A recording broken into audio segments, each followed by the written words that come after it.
বিনা প্রমাণে মিথ্যা মামলা দিয়ে বিগত আওয়ামী লীগ সরকারের আমলেও সেটা আমরা দেখেছি, বর্তমান সরকারের আমলেও সেটা আমরা দেখেছি, এবং বিএনপির আমলেও আমরা দেখেছি যে বিচার বহির্ভূত হত্যা, র্যাবকে দিয়ে ক্রসফায়ারের নামে নাটক সাজানো, এগুলো বিএনপির আমলেও আমরা দেখেছি, বিএনপি জামাতের আমলেও আমরা এগুলো দেখেছি, আওয়ামী লীগের আমলেও আমরা দেখেছি, এখন আমরা এগুলো দেখছি।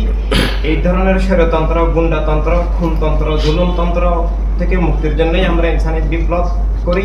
আমরা যে কোনো মানুষ, যে কোনো ধর্মের হোক, মুসলিম অমুসলিম, খ্রিস্টান, ইহুদি, হিন্দু, বৌদ্ধ, বর্তমান ইন্টারিম সরকার নামে যে যারা আছেন তারা এমনিতেই তো অবৈধ, বেআইনি, অসাংবিধানিক। বাংলাদেশের সংবিধানে এখন উপদেষ্টা পরিষদ নামে কোনো কিছু নাই, অন্তর্বর্তী সরকার বলতেও এখন কিছু নাই।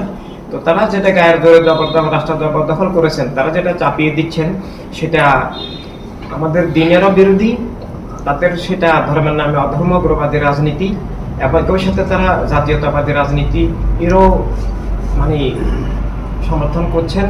তো তাদের কোনো সুনির্দিষ্ট দিশা আমরা দেখতে পাচ্ছি না মানবতার পক্ষে, তাদের সাথে আমাদের বৈপরীত্য আছে।